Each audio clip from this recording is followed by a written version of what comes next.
अस्सलाम वालेकुम। Welcome friends, कैसे हैं आप? उम्मीद है सब खैरियत से होंगे। तो अभी बज रहे थे 4:45। तो मैंने बनाना था आज चिकन पुलाव।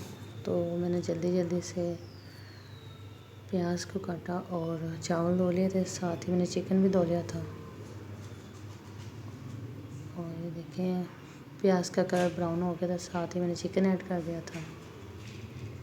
और जैसे इसका कलर थोड़ा ज़्यादा डार्क हुआ तो मैंने साथ टमाटर ऐड कर दिए।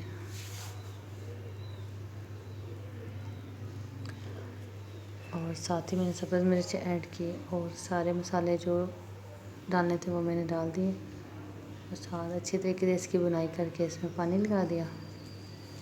और जैसे ही बॉईल आया तो मैंने चावल ऐड कर दिए और इसे दम पे लगा दिया। और काफ़ी ज़्यादा लेट हो गए थे आज हम, तो चावल को दम लगाने में काफ़ी टाइम लग जाता है, 10 से 15 मिनट। तो इफ्तारी हो गई थी साथ ही हमारी। और फिर मैंने बच्चों को सिर्फ समोसा और खजूर वगैरह दी थी, तो साथ ही चावल भी रेडी हो गए थे। और जल्दी जल्दी से फिर मैंने चावल ट्रे में डाले और बच्चों को दिए। देखें जी, काफ़ी टेस्टी बने थे चावल। ये देखें जी, पुलाव रेडी हो गया था और साथ ही गर्मा गर्म हमने खाया। और उसके बाद हमने नमाज़ अदा की।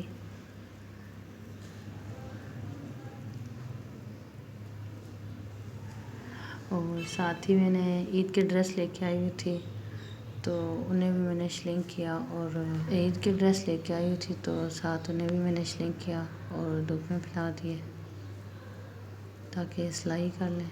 दिन काफ़ी कम रह गए हैं। आज 21वां रोज़ा है, 21वां रोज़ा है, तो टाइम का तो पता ही नहीं चलता। आपको पता है, घर के साथ दूसरे काम भी करने होते हैं। तो साथ साथ मैंने ये इनको भी श्लिंक कर दिया, तो ऊपर छत पे फैला दिया इनको। और सुनाएं, आपकी ईद की तैयारी कैसी जा रही है?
और ये 3 ड्रेस थे, एक मेरा था, 2 मेरी बेटियों का था। तो मैंने जल्दी जल्दी सिलिंग किया और इन्हें धूप में फैला दिया। तो काफ़ी प्यारे कलर थे इनके, माशाल्लाह, ये आप देख सकते हैं। तो मैं खुद ही स्टिच करती हूँ। इंशाल्लाह आपको स्टिचिंग की वीडियो मैं आपके साथ लाजमी शेयर करूँगी। जैसे मैं इनकी कटिंग और स्टिचिंग करूँगी तो वो वीडियो भी आपके साथ लाजमी शेयर करूँगी। तो दुपट्टे वगैरह हमने पीको करवा लिए थे और लेसेस वगैरह भी ले ली थी। और ये देखें जी, कितने प्यारे कलर लग रहे हैं। धूप काफ़ी गाढ़ी थी आज, तो छत पे फैला के मैंने कहा जल्दी हो जो ड्राई हो जाएंगे, साथ ही में कटिंग कर लूँगी।